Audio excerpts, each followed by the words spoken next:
जब कभी भी आपको लगे कि आपकी जो मुसीबत है, जो आपकी प्रॉब्लम है, वो औरों से बहुत बड़ी है, तो इस वीडियो को दोबारा देख लीजिएगा। फिर समझ में आएगा कि नहीं, ऐसा नहीं है, दुनिया में कितना गम है फिर भी मेरा गम कितना कम है। एक स्टोरी से इस बात को समझिएगा। एक संत महात्मा थे क्या वो बन गए। पहले क्या थे, वो एक पारिवारिक जिंदगी जी रहे थे, लेकिन उन्हें लगा कि ये बहुत कठिन है, क्यों ना मैं संत महात्मा बन जाऊं, क्यों ना मैं तपस्या करना शुरू कर दूं। अब वो पहाड़ पर चले गए और तपस्या में लीन हुए, खूब तपस्या करने लगे, घोर तपस्या की। और जब घोर तपस्या किए तो वो मशहूर हो गए, लोग उनको जानने लगे और लोग उन पर यकीन करने लगे। इतना उनका मान सम्मान कि लोग उनसे मिलने के लिए उस ऊंची पहाड़ी पर चढ़ने लगे, जो सीधी पहाड़ी थी, खड़ी पहाड़ी, नदी तैर कर जाने लगे, गुफाओं के रास्ते जाने लगे ताकि उनसे मुलाकात हो और उनके दुखों का वो निवारण कर सके। और दिन ब दिन ये मशहूर होते गए, लोग इनको धीरे धीरे जानने लगे, बहुत दूर तक मशहूर हो गए और हर कोई चाहता था कि अपनी मुसीबत का हल उनके यहाँ से ले।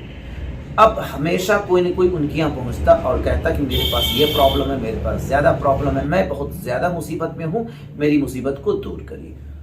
अब वो संत महात्मा चालाक थे, उनको पता था कि ये हो क्या रहा। विद्वान आदमी वो समझ गया। उन्होंने कहा कि ऐसा करें, आप सब एक साथ इकट्ठा हों, जितने लोग आसपास हैं, जितने गांव हैं, आप बता दीजिए कि एक साथ आप इकट्ठा होइए, मैं एक साथ सबको बता दूंगा, सबके दुखों का निवारण कर दूंगा।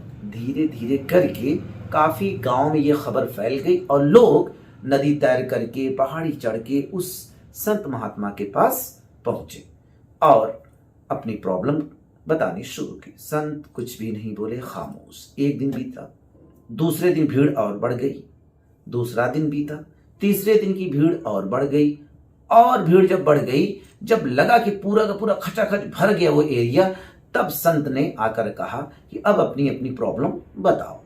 अब क्या करता है इंसान, ऐसे में हड़बड़ा जाता है, पहले मैं वाली बात आ जाती है।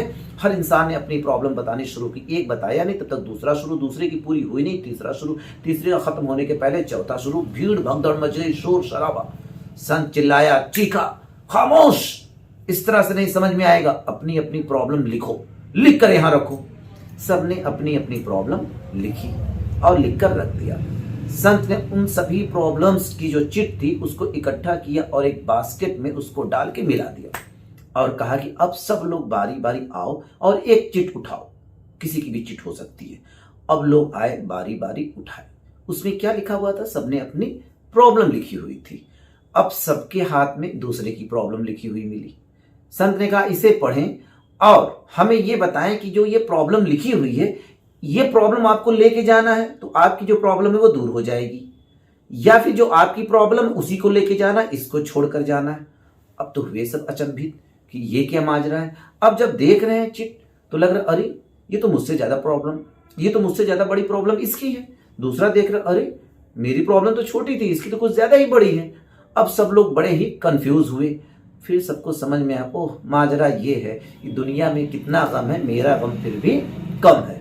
फिर क्या हुआ, कुछ लोगों ने अदला बदली कर ली अपने गमों की, कुछ लोगों को लगा नहीं मेरा गम तो बहुत ही कम है, औरों का ज्यादा है।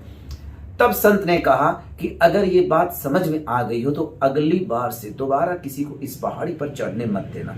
अब ये लोग जब पहाड़ी से उतर रहे थे, यानी घर वापसी कर रहे थे, तो समझ में आया हमारी जो प्रॉब्लम है उससे कहीं बड़ी, कहीं ज्यादा प्रॉब्लम से दुनिया के और लोग भी जूझ रहे हैं, इसलिए हम बहुत ज्यादा परेशान ना हो। इसलिए दोस्तों, कभी भी लगे कि बहुत ज्यादा प्रॉब्लम है, चाहे वो घरेलू प्रॉब्लम हो या फिर हमें हमारी जॉब को लेके हो, बिजनेस को लेके हो, तो भी देखिए परेशान नहीं होना है ना। तसल्ली से, ठंडे दिमाग से एक गिलास ठंडा पानी पी के सोचना है कि इसका हल क्या है। बहुत ज्यादा पैनिक होने से प्रॉब्लम बढ़ती है। अब प्रॉब्लम बढ़ा के होगा क्या, सोल्यूशन नहीं मिलेगा ना, प्रॉब्लम कम की जाएगी ना। जब प्रॉब्लम पता चलेगी तो उसको कम करना है, खत्म करना है, उसको बढ़ाना थोड़ी है। और उसको लेकर बहुत ज्यादा परेशान नहीं होना है कि मेरी ही प्रॉब्लम है, मैं ही प्रॉब्लम में हूं, मैं ही बहुत परेशान हूं, मैं परेशान आत्मा हूं। ना ना ना, देखिए इन बातों को जो नहीं समझ पाते, अक्सर मनहूस, चेहरा गिरा हुआ बाहर रहते हैं, लगता है चार चप्पल की मार खाए हुए। थोड़ा रूड लगेगा पर हकीकत ही है। उनसे आप पूछेंगे और जब वो अपनी प्रॉब्लम बताएंगे तो लगेगा कि इनकी प्रॉब्लम इतनी बड़ी तो है ही नहीं। कभी कभी जो अपनी प्रॉब्लम बता रहा होता है उससे कहीं बड़ी प्रॉब्लम होती है सुनने वाले की, लेकिन सुनने वाला समझदार होता है, खामोशी से सुनता है और उसको समझाता है कि देखो भाई इसका सोल्यूशन ये है, हो जाएगा। तो अब से कोशिश करिए खुश रहने की और प्रॉब्लम को सॉल्व करने की, प्रॉब्लम को चैलेंज मानकर उसे सॉल्व करिए।